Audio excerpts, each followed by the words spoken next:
Hi, I'm Kieren. And I'm Riku. And welcome back to Artificially Ever After for today's episode on... An AI a day keeps the doctor away.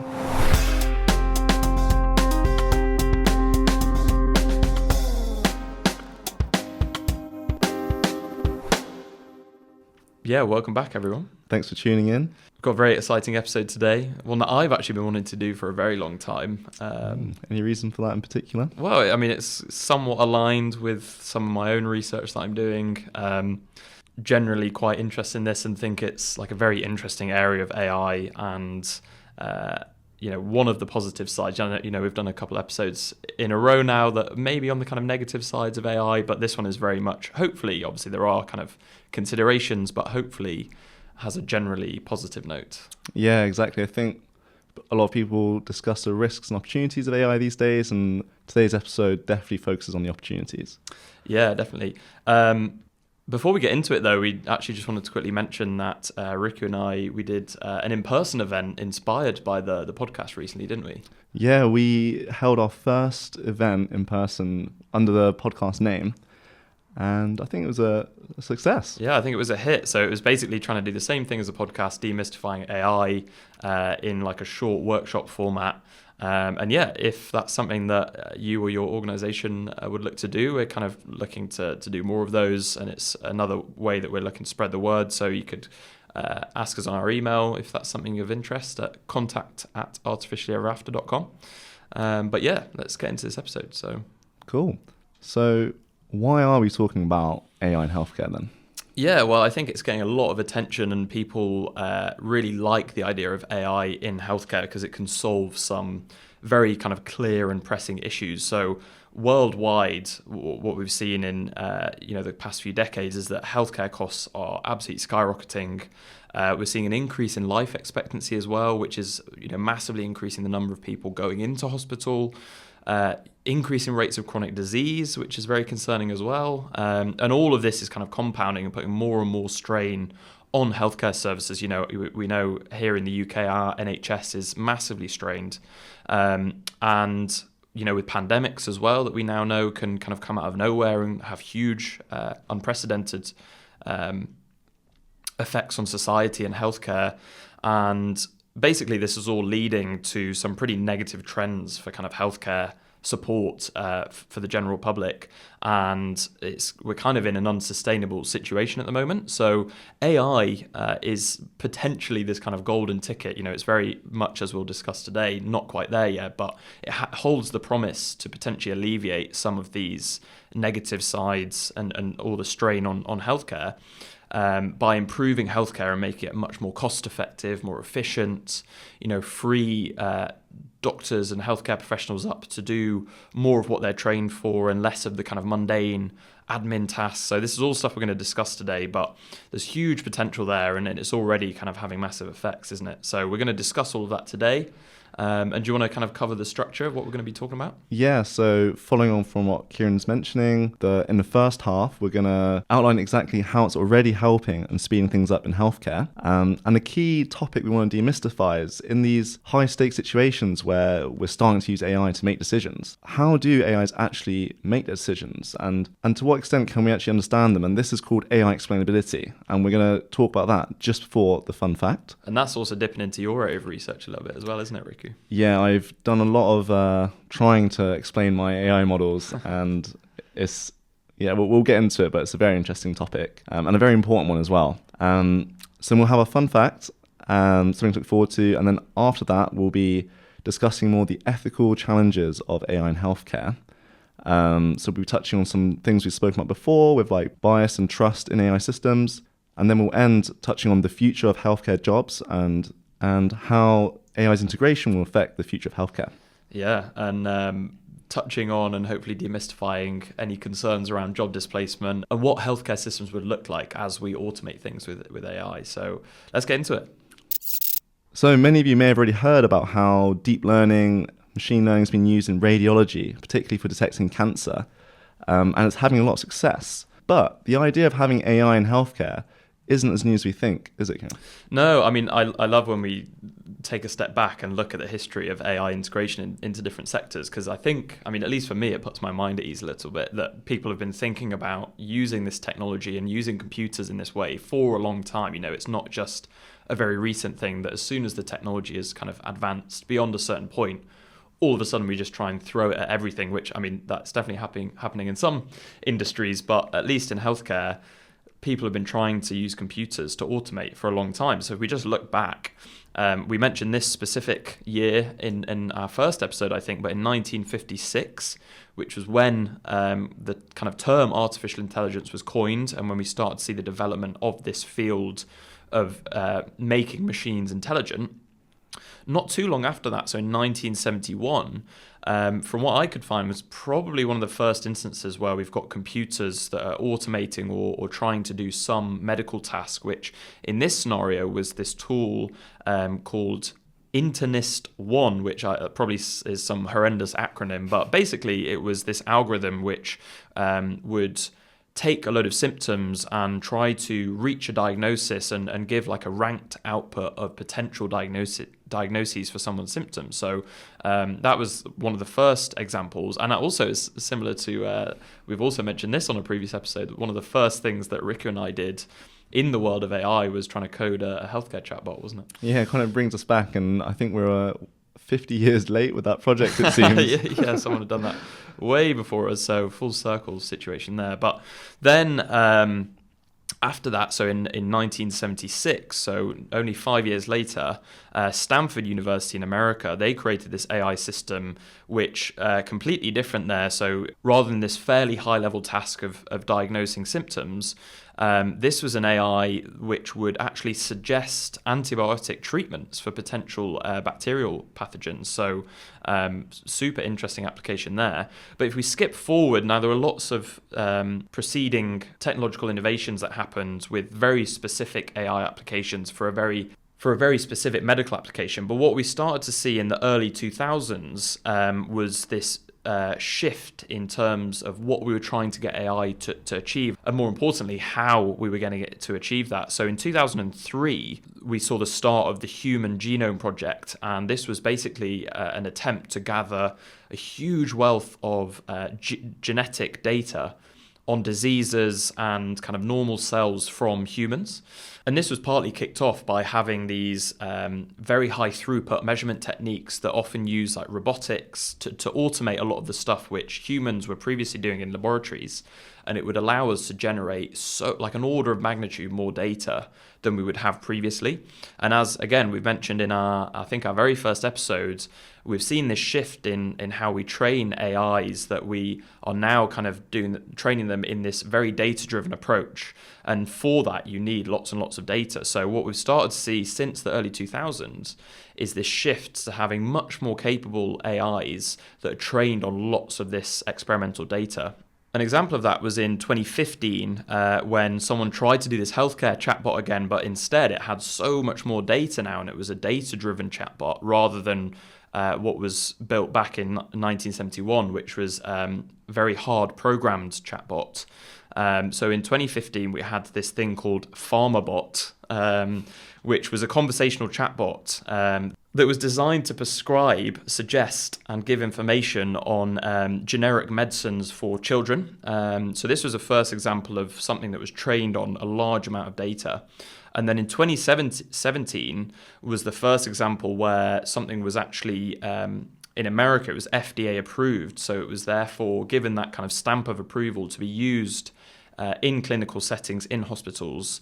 And this was for a product which was using AI trained on big data that would analyze heart MRI scans in seconds and give this kind of rich output that would then be used by a consultant.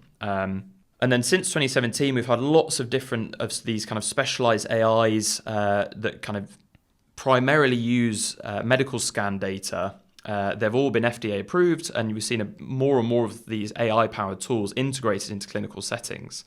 But then the final sort of big breakthrough which we saw was in 2020, which was when Google's AI research lab DeepMind released this tool, which got a lot of press back then, so you may have heard this name, but it was AlphaFold. And this was an AI tool which solved one of biology's greatest challenges, which for a very, very long time, biologists actually thought was an impossible problem to solve, which was this problem of protein folding prediction. So, and not to get too much into what the actual problem involves, but essentially it is trying to predict the 3D structure of proteins, which are the essential building blocks of life. So all living organisms are basically powered by proteins.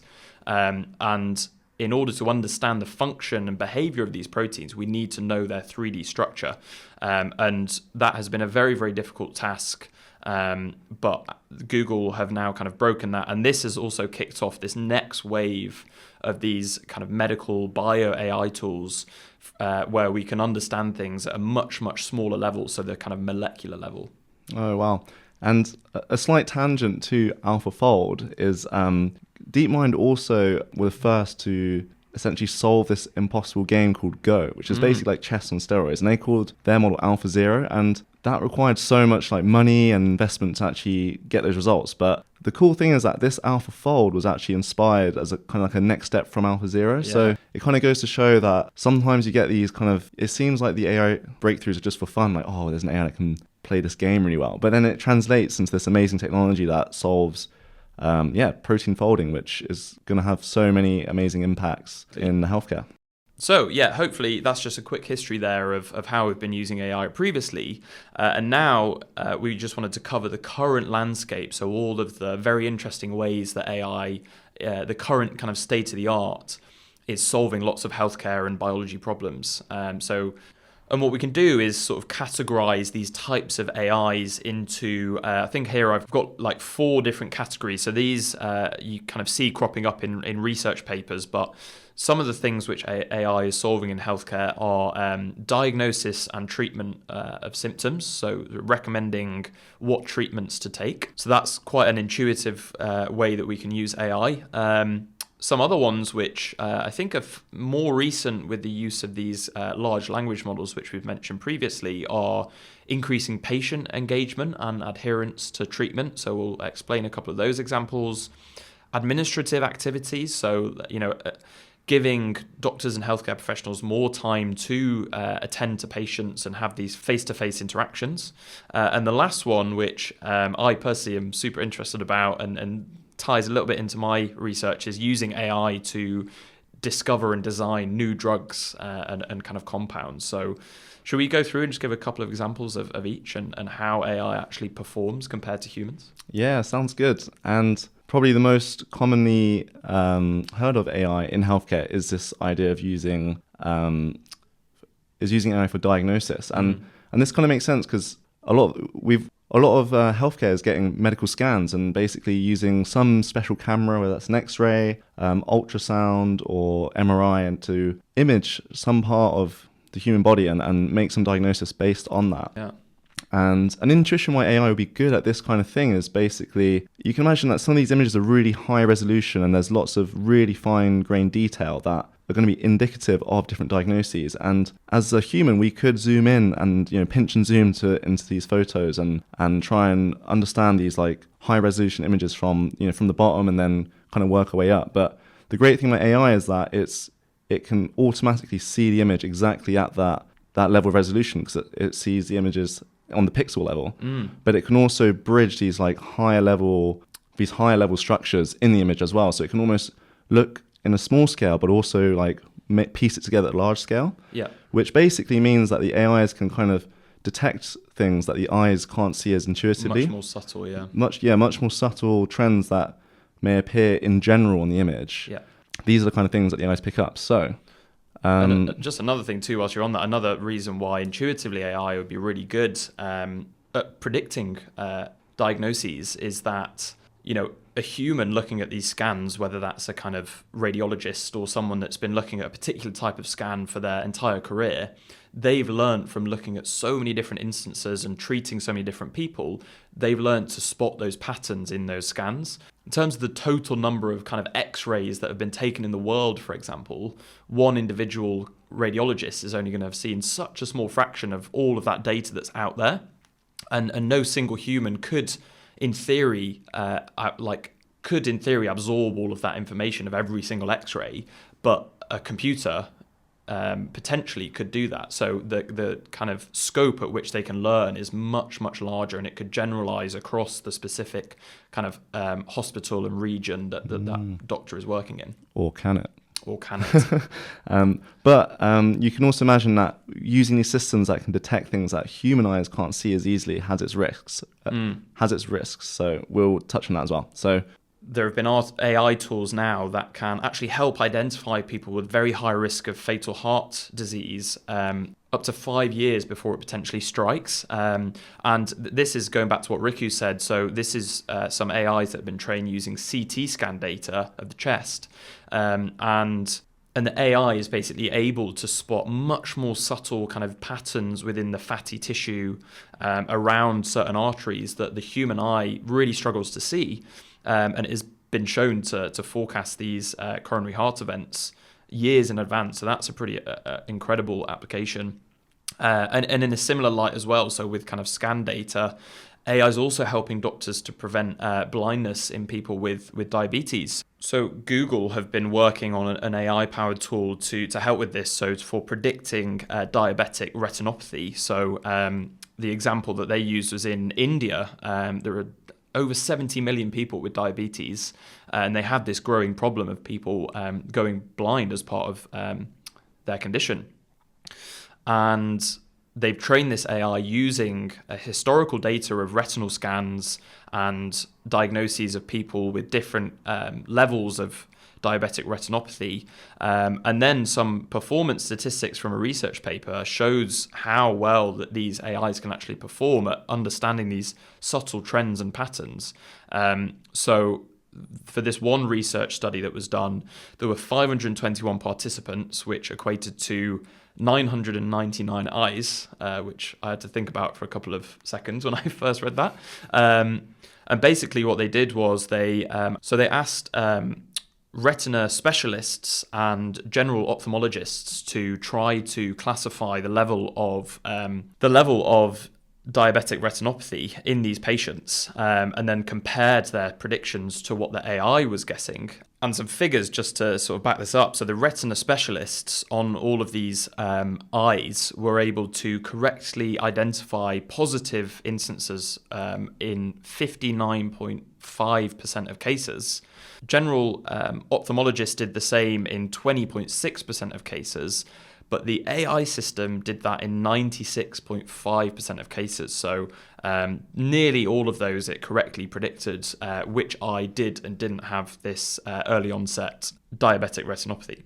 So yeah, I think it's super clear to see in instances when we need to understand patterns in lots and lots of kind of high resolution scans, AI can perform really well. But one other super interesting application, which was this anecdotal story about a use of ChatGPT. So we probably have to throw in some disclaimer here to say that, we don't recommend that you use ChatGPT in this way, or if you do, you kind of back what it's set up by a healthcare professional. But there was a story of this mother who was basically taking her child to lots of different doctors to try and understand this child's chronic pain, which I think started in their kind of jaw.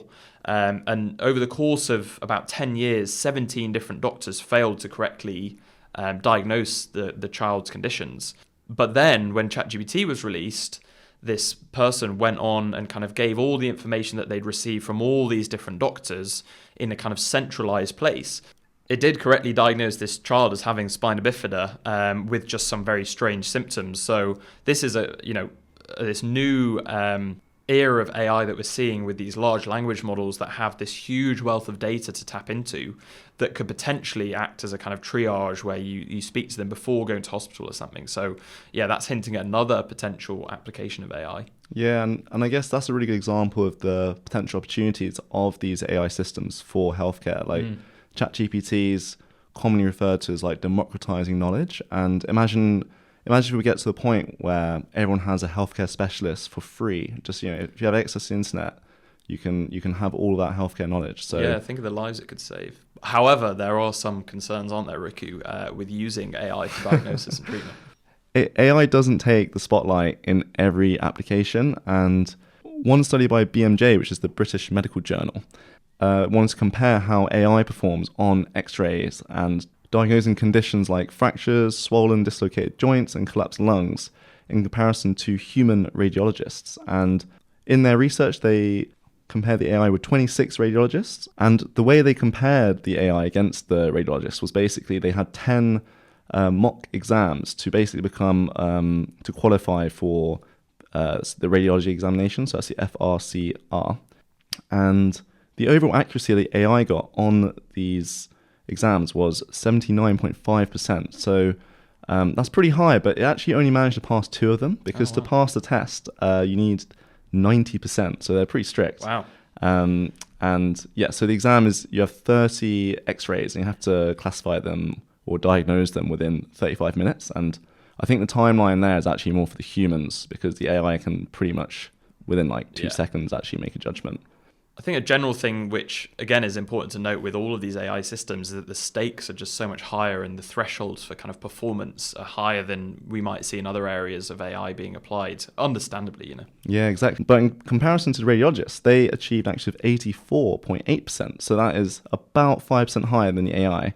And on average, they passed 4 out of the 10 mock exams. So that means of those 26 radiologists, on average, they passed 4 out of 10, rather than the AI only passing 2 out of 10. Okay. So that's twice the pass rate. So in that case, I think it's the humans that are seeing the limelight there. Yeah, you do, you know, I mean, all the news articles which show these incredible innovations with AI in healthcare, they're going to show the point at which someone has got the kind of right data set and the correct model where it's performing well. You know, we're not going to see all these instances, which there are many of, where, you know, the teething problems mean that the AI is not performing anywhere near as well as humans. Yeah, and it's really interesting because in this case, the humans win, but famously, one of the godfathers of AI called Geoffrey Hinton, he said something like, it's clear that we should stop training radiologists because the AI is obviously going to take over. I think he said that that will be within 5 years, and he said that in 2016. Oh, wow. So, and it still turns out that there are many kind of scans that humans are outperforming AI on. So yeah. I think the main takeaway there is that clearly AI has the potential and has been outperforming humans in certain fields, but with maybe in this case with the fractures and these kind of joint problems, it seems like humans still have the edge. And we'll touch on why in the second half, but it's related to how generalizable these AIs are.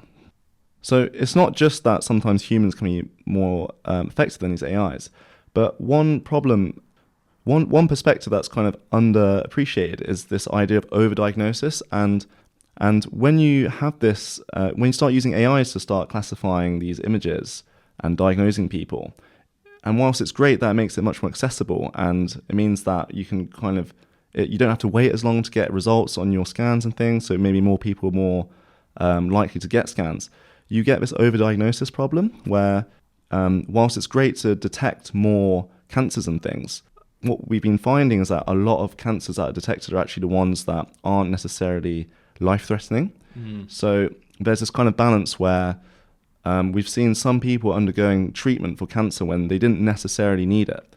And it seems like simply training AIs to detect cancer or not isn't specific enough, and the AIs need to learn more about the stages of the cancer and how likely it is to progress, and that seems to be more of an open problem. So whilst we do see these amazing metrics saying, oh, AI is outperforming humans by 10% or whatnot, it's really important to look further into these studies and actually look exactly what the AIs are doing. Is it actually this finer grained detail that measures the life-threateningness of the cancer, or is it purely just cancer, yes or no? And just then to cover some other areas in which AI is helping in the healthcare setting, where maybe the stakes aren't as high as kind of diagnosis and treatment recommendations, where we're actually seeing a lot of progression in recent years, are things like patient engagement. So there was a recent study that found that 83% of patients that were questioned reported poor communication as the worst part of their experience, and this is something that we're now seeing with these large language models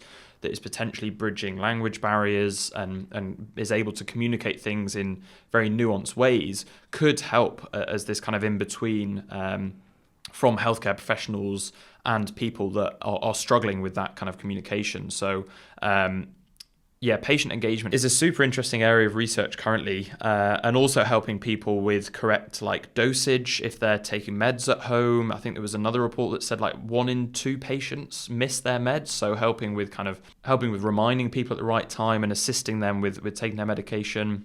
Another area AI is helping, like we mentioned, is administrative activities. So there was a study that found that US nurses on average spend around 25% of work time on regulatory and admin tasks. So a lot of this automated stuff that's probably very mundane and isn't any face-to-face interaction with the patients. So a lot of monotonous, probably data-centric tasks. And then lastly, this topic, which is a very, very exciting area of research where in just the past few years, actually, we've seen some big breakthroughs, is the area of using AI for drug discovery and design. And the motivation here is that on average today, it takes around 10 years and billions of dollars on average to develop a new drug. And the vision here is basically to use AI to make drug discovery much faster and cheaper by doing a lot of the kind of testing and experiments that would previously take a very long time and a lot of money in a laboratory, and doing that on the computer and getting AI to do all the legwork. And this could work by predicting how potential drugs might behave in the body. And we could very early on in the design stage disregard any compounds that had no potential, or previously might slip the net and go through to kind of human trials, even for us then to realize that they don't behave how we were expecting them to. And this ties in a little bit with the work that I do on a daily basis, which is trying to model what we see in the lab using AI and computers. And it's this term of, it's called surrogate modeling. And basically the idea is that you use all of this big data that you've generated in the labs historically and looking at how different organisms or compounds behave, and use that to train an AI to predict new cases. So given all of that historic behavior, can we predict what would happen in a kind of new instance? And again, if we're able to do that for human cells or compounds that we use for making drugs, that could potentially save us months or years of lab work and therefore a lot of money. And the COVID-19 pandemic and the development of a vaccine for coronavirus was a great example of how artificial intelligence was used in lots of different ways to kind of expedite that development process. And we're going to touch on that briefly later on.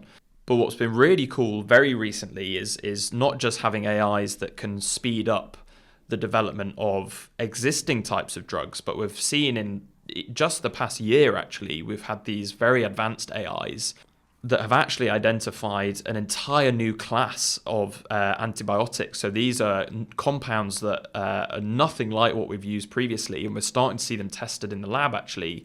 And they work for some antibiotic-resistant bacteria that we previously, using all the antibiotics that humans had developed, we weren't able to fight against. This new class of antibiotics that the AI discovered is helping in all sorts of new ways. So there's huge potential there to save time, to discover new compounds that humans had never thought of before. So drug discovery is a fascinating new area of research.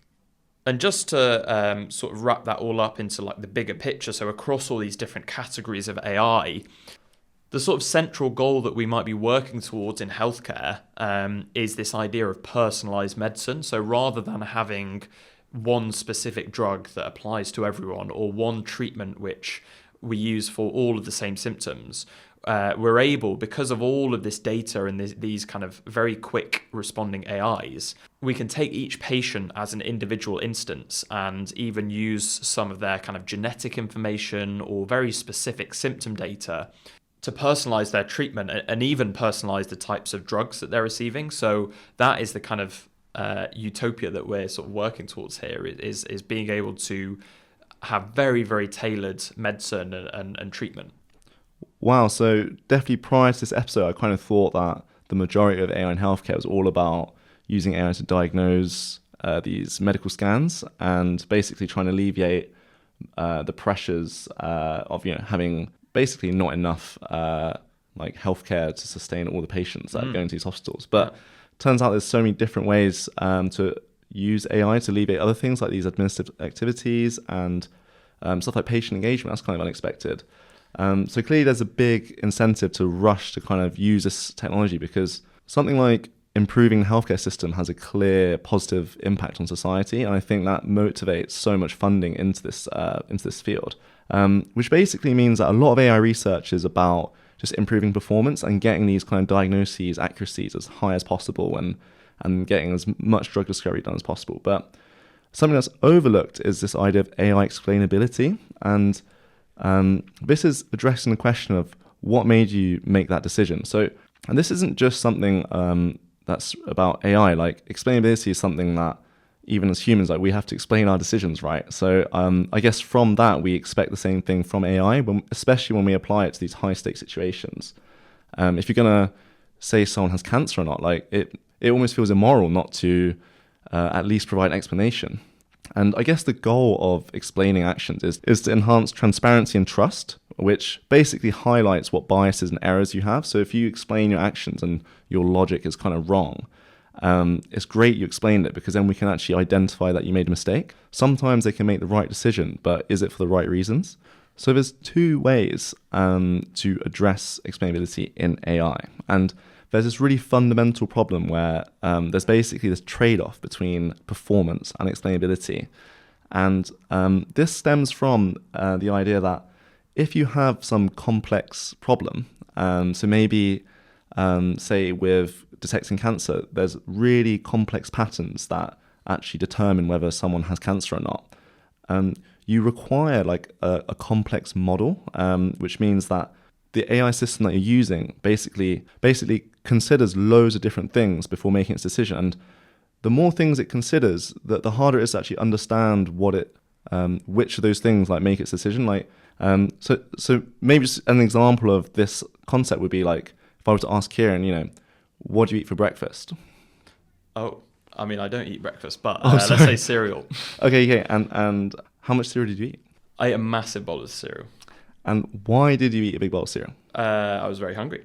So that's a really simple answer to that problem. But Kieren could have also answered with explaining how he measured his blood glucose that morning and it was slightly lower than a normal morning. So he felt like it was better to have a bigger bowl of cereal. He might have... Yeah, maybe I didn't have dinner the night before or something. Exactly. He could explain this decision with far more complicated descriptions. So Kieren could have answered this question using far too many descriptions to explain why he took this action.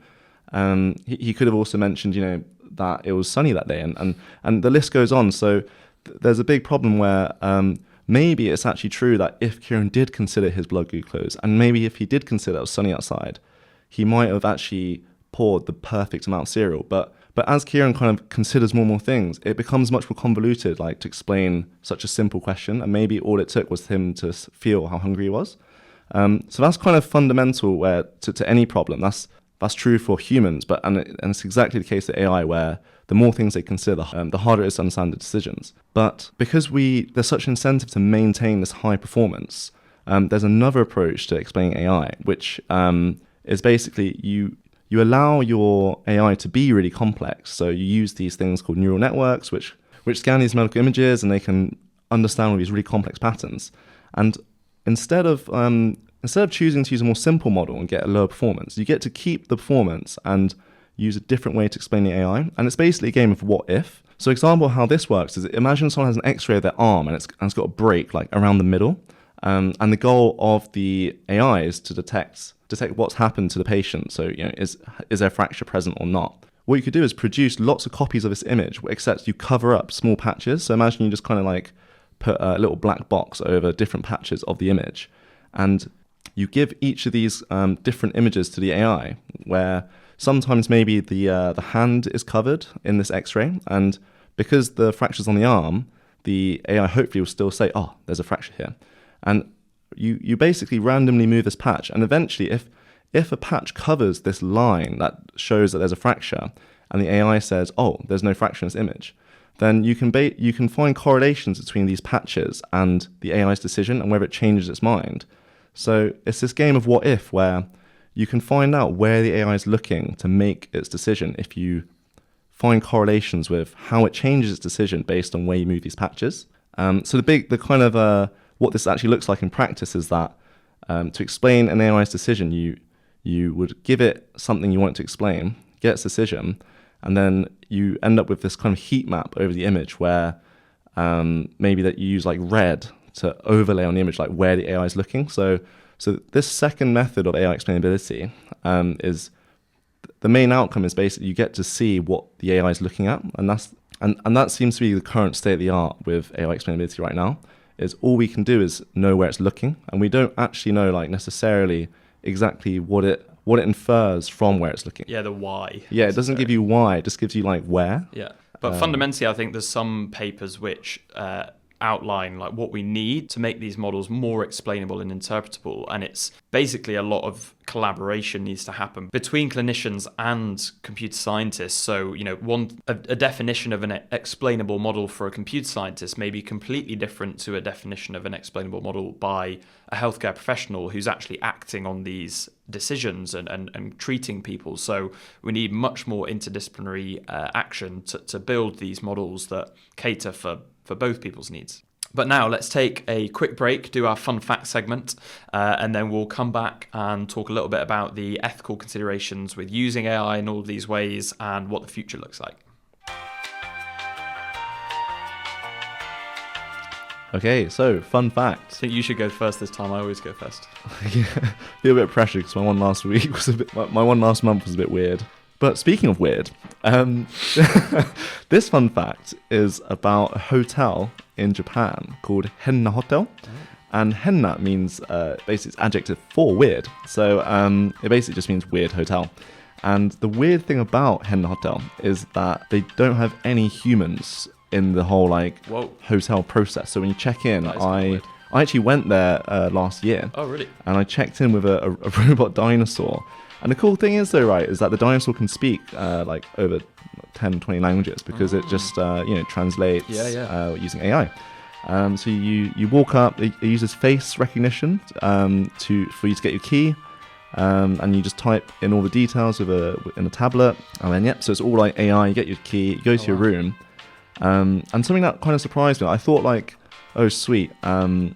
The check-in process is automated and I can check out automated. But when you go in your room, there's even a robot in your room that is meant to be like a Siri, kind of like this helpful assistant thing. So watching you the whole time Well, Henna Hotel have some problems because I think before I got there, luckily, this robot used to have like a camera and things. And basically they had some worries about it getting hacked. But in particular, it kept waking up when someone was snoring. It kept being like, hello, how can I help you?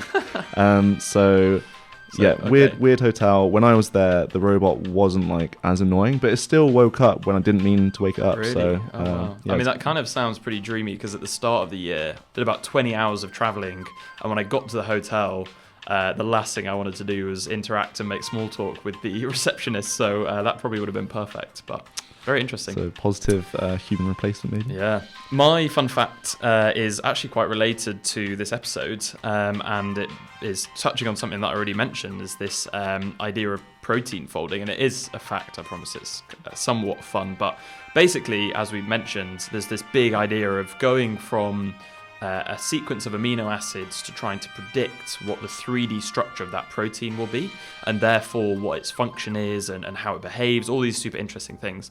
But if you actually crunch the maths, there is an extraordinarily large number of possible 3D structures that can emerge, and there's actually more possibilities than the number of atoms in the entire universe, in the observable universe. So there's so many combinations. But what we see is nature only uses a kind of fraction of these. But AlphaFold, which was released, is able to predict these structures. And in 60 years of scientific research of humans trying to predict these structures, we've only been able to uncover around 180,000 of these structures. AlphaFold, that was only released in 2020, has already predicted over 200 million of these structures. Now, we don't know how many of them are kind of accurate, but yeah, that shows the kind of real potential of AI there and the kind of scale of all this stuff. So wow, that is my maybe not so fun fact. It's an interesting fact. Yeah, cool. Now, back to the episode. Okay, welcome back to part 2 where, Riku, you're going to tee us off, aren't you, by talking about some of these ethical challenges that come up when we're talking about using AI in this way. Yes, so this brings us back to an idea we spoke about before about bias in AI. And this is what raises ethical concerns because, as we know, these AI systems now are being trained on past data. You can imagine that if you look at all the patients that are used to train an AI, it's very unlikely that you're going to get a perfectly representative population of people who contribute their data to training AI. And what this translates to is a bias, because it means that, let's say, over 60% of the training data set were white, black, Asian, or some ethnicity. That means that the AI is likely to be most accurate if a new patient is one of those races that are in the majority of the data set. Yeah, maybe a certain ethnicity is just very prone to accidents and has a lot more broken bones in that X-ray data set. Well, exactly. And this bias means that if someone is from a lesser represented ethnicity, these AI systems are going to be less accurate, and therefore they're more likely to misdiagnose people. And this is going to be a big ethical concern because, is it right to deploy these systems and maybe replace humans with these systems that have these biases in them, whereas a human is much less likely to have these biases. Yeah. And another big part of these ethical problems with AI in healthcare relates directly from explainability in these AI decision-making processes. And this links to transparency. So there's a really good case study that actually hopefully helps explain this problem. So there was a study that looked into the idea that there's loads of hospitals, let's say in the UK, and it makes sense that every hospital has their data set of medical scans, so let's say x-rays and things. So what would be really cool is if we get all the hospitals to give all their x-ray data to make this super big UK-wide x-ray data set, right? And then train an AI on that to diagnose x-rays with certain conditions. The main finding is that when you use these AIs that can kind of see things that the human eye can't see, what this really means is that sometimes it will pick up on small trends that we ourselves can't even see. So when there are variations in maybe the format that the image is taken, or maybe even the slightest filter, slightest tone change on average of images between different hospitals, what this means is that when you train an AI on this big data set, the AI might end up learning to diagnose these images based on these completely irrelevant differences in the way the photo was taken, rather than the actual real clinical indicators. So if you imagine, say, a hospital in Bristol, where Kieren and I are, maybe there are loads of fractures. Maybe 90% of the data set is just a load of fractures. Whereas if you go maybe somewhere in Kent or something, there's no fractures. That means that if the AI simply learns to pick up the fact that the images from Kent have maybe like a slightly lighter overtone, then the AI will just look at that rather than anything to do with the bone in the image. So this is what the study found, was that this is actually the case, and that these systems do pick up on these completely irrelevant features, which highlights how sensitive AI is to these biases. Wow, that's super interesting, yeah. And the fact that we can't really control, we set the goal, but we have no influence really, and it's a very tricky problem in AI is controlling how it reaches that goal. Yeah, exactly. So this part of explainability, and this is why transparency is so important, because imagine if no one did this analysis and you just make this big data set, and then that means that if you go to this hospital, say in Kent, and you do a fracture, it'll likely just say you don't have one just because of the data. And that is why bias is such a problem. Wow. And why transparency is so important to address this problem. It's the only way to really figure out whether the AI's high accuracy is from something that's meaningfully learned. Wow, that is super interesting. And another area that we saw bias at a very, very large scale, and some of the kind of limitations of AI is when we were using artificial intelligence during the COVID-19 pandemic and all of the different aspects that it was applied there to try and help. And the pandemic was a perfect opportunity and moment for AI. There were all these different areas from designing new vaccines, predicting the spread of the virus, understanding and diagnosing people. So there's all these different areas that people were trying to build AI and deploy them, and at a huge scale as well. There's so much money going into this and interest, and obviously there were lots and lots of people with COVID, so it was the perfect moment to test what was kind of decades of AI research. And there were some pretty amazing ways that it succeeded, a lot of which around kind of like strategic tasks and pandemic planning. However, unfortunately, when we actually look back now, there were some key ways that AI actually failed and didn't live up to the expectation.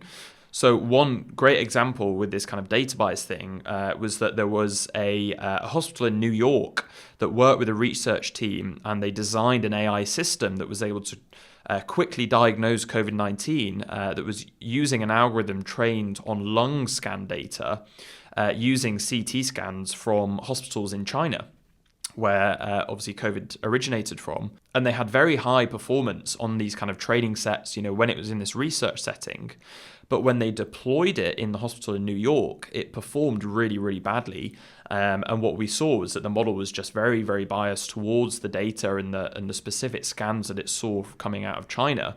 And it didn't perform very well outside of that setting in a different country. And this is kind of one instance of loads of different tools that were used. And there have been several studies that come out. So there was a study from the University of Cambridge that looked at over 400 AI-powered tools for diagnosing COVID-19. And it basically found most of them to be entirely unusable outside of that research setting. And some of the main reasons why we've kind of, in hindsight, realized that the AIs performed badly was this idea of bias and the kind of data that was used to train them. So as well as the data not being diverse and representative enough, some of the data sets were fundamentally just very bad, and they were labeled poorly. They weren't kind of showing the right thing. Obviously, COVID symptoms, as we started to realize, there was a huge breadth of different symptoms. So maybe we were just seeing a very small subset of these. Going back to what Riku mentioned, there's an inherent bias in the people that are going to these hospitals that are probably getting involved in some of these AI studies, and their data is being used to train them, which don't represent all the kind of ethnic minorities that were suffering from COVID. So we saw these models being very biased towards having high performance in certain ethnic groups and performing very, very badly in others. So there was this kind of massive inequality in performance. And the pandemic is a perfect example of a healthcare problem that is acting on a global stage, and it is therefore extremely difficult to train an AI that is able to perform in all of those different countries, all of those different ethnic groups, especially if it's trained from data coming from just one of those companies. So this raises this much more general issue with training these AIs in a medical sense, is that it is very, very tricky for them to generalize across countries, across hospitals even, and work in lots of different settings. Yeah, that is a really good example. And I think that highlights a really core problem in AI in general, which is these systems learn from data. So more data is generally good. But what if having more data is at the expense of a less equally representative group? Because you could just have a data set of 100 people. There's millions of people in England, but you just pick 100, but you make sure it's perfectly representative. That's obviously not the solution, because you lose so much performance by having just 100 people versus having millions of people. So this is the trade-off that AI has to deal with in general. And the reason we're talking about AI in healthcare is that healthcare is such a strong, high-risk situation where these systems can't be ignored. Yeah, it's really putting the spotlight on the kind of pitfalls and limitations of AI, isn't it? And for example, if we are using a huge data set that is maybe misrepresenting all the people in the country, maybe the performance is really, really high, but what we need to start doing is looking at the instances when it gets those diagnoses wrong, because maybe all of the incorrect diagnoses are in a specific minority. So this is something that's not being done enough, is it? Exactly. Yeah. And this is where transparency comes in. Yeah. But given all of that, so, all of these considerations, all of the current state of the art, what does the future look like? So now on our kind of final segment to wrap it up, we're going to look ahead, what does a world of automated healthcare look like, and what does it mean for healthcare professionals, job security? Let's get into it. One really good quote I found was basically saying, and this was actually how AI was used to assist surgeons. And the quote is, after all, AI is intended to augment the surgeon's decision-making and execution skills, not replace them. And I think that summarizes the sentiment across many different applications of AI in healthcare, where you use these AIs to help the current healthcare professionals see deeper, but only kind of as a tool to give them more information. It's more like if the AI says there are specific diagnoses and we have this explainability method, then the combination of those two things basically help the surgeon or the healthcare professional actually look into these places where the AI is looking and just get more information rather than using the system just to replace them. Yeah, and I think in terms of a kind of industry in which these AIs are going to remain tools to assist the professionals, healthcare is one where I think that is going to be a safe statement for quite a long time. If you compare using AI to predict the weather, for example, we may be a lot more confident to hand over all of the kind of power to the AI for predicting the weather forecast without a human in the loop. I still think it would be a very long time before we have full confidence to act on a decision that was made by an AI when it's your broken limb or your life that's at stake. So yeah, in terms of their place in the healthcare sector, I think people developing these tools and people incorporating them into the clinical setting are definitely doing so as tools to assist the professionals and not as a means of replacing anyone. Exactly. And I think this narrative of AI versus humans and in this high-risk environment being healthcare is kind of more of a media thing and how the media portrays this AI replacing humans narrative. And it kind of comes from a misframing of what healthcare professionals actually do. And this relates to things like radiologists is a really good example where all the metrics you see is like, okay, what accuracy did AI get versus the radiologists? But radiologists do a lot more than just looking at photos. They read all kinds of different data. They don't just look at one type of image. They basically paint. I've got a quote saying it's more like reading a novel and trying to write a summary of what it's about. So it's not just like you just have images and all they do is sit at their desk and just go yes, no to certain diagnoses. Yeah. Mm-hmm. And really this framing of AI versus humans is seems misrepresentative of actually what humans do. And in addition to that is just purely like the human touch. So right now it's questionable whether they're doing better than humans, but let's say they do 1 or 2% better or some small amount. Do we really want to trade the mental well-being benefits of actually having humans? When you get a diagnosis, think how important it is to have someone actually support you the whole way through. If we just have AIs replacing it and you just kind of get a text from your scan telling you have a life-threatening illness, is that really the most appropriate way to receive that information? Like, I can imagine there's a big risk in actually doing that, and people may react badly and actually end up causing more self-harm if they aren't given the support of a human to deliver that information. Yeah, definitely. It's a super important point to emphasize. And even back to the diagnosis thing, though, I think there's a really important point to mention that there is so much more than meets the eye. We have these scan data sets and kind of measurements, all of this kind of very analytical stuff, which, is showing good performance in certain areas. But I think the human connection is such a huge part of what doctors and healthcare professionals do in understanding someone's situation and helping to diagnose their condition. So, an example of that as well is we're seeing huge increases in popularity and the efficacy of holistic medicine. So not just looking at a very kind of small region of the body and looking at very specific type of data. We're considering the kind of human as a whole and looking at all of the different behavioral traits and even kind of lifestyle factors, which are so important for helping to diagnose and treat people.